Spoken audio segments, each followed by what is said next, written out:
Il peut paraître surprenant que David, après toutes ces années d'expérience et de marche fidèle avec Dieu, soit tombé dans un tel péché, alors qu'il savait que la prépondérance de ce peuple sur les autres nations ne dépendait pas de ses qualités humaines, mais de la puissance de Dieu.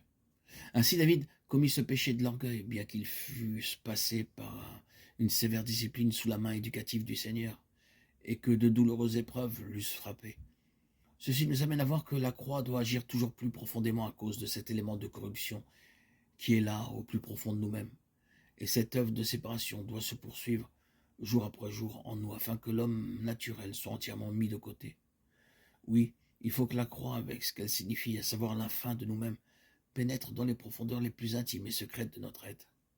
Car nous ne savons pas ce qu'il y a de notre vie propre, de notre moi dans les mobiles qui nous animent.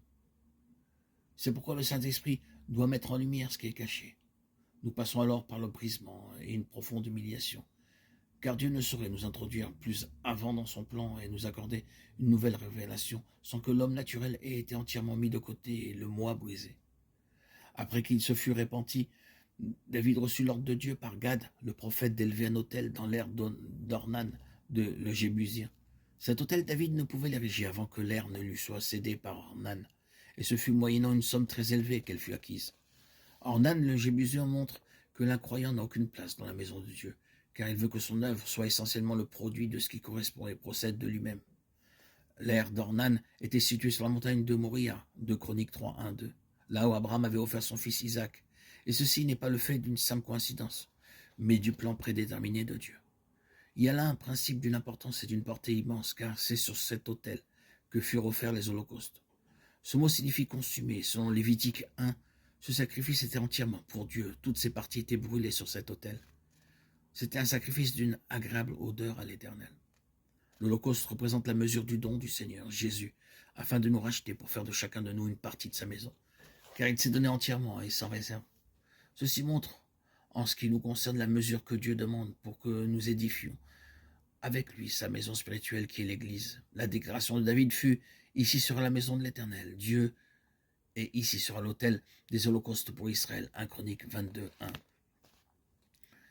Dans cette déclaration, l'autel, la croix, est associée à la maison de Dieu. Et le fait très évident qui nous est ici montré, c'est que la croix est en vue de l'Église, la maison de Dieu. Ceci nous amène à cette constatation que l'Église, dans la pensée de Dieu, n'a jamais été uniquement un rassemblement de personnes sauvées et lavées de leurs péchés, mais un ensemble lié à Christ, la tête, et assemblés les uns aux autres par une seule et même vie. C'est donc un ensemble vivant qui se meut selon la vie de la tête. L'Église est donc le vase et l'instrument par lequel le Seigneur continue de témoigner de sa résurrection et atteste par elle le triomphe du calvaire. C'est l'Église l'instrument de ce dessein, le contenant de sa plénitude, la décision de Dieu étant de réunir toutes choses en Christ. Éphésiens 1,10. Il a tout mis sous ses pieds, et il l'a donné pour chef suprême à l'Église qui est son corps, la plénitude de celui qui remplit tout en tous. Éphésiens 1, 22, 23.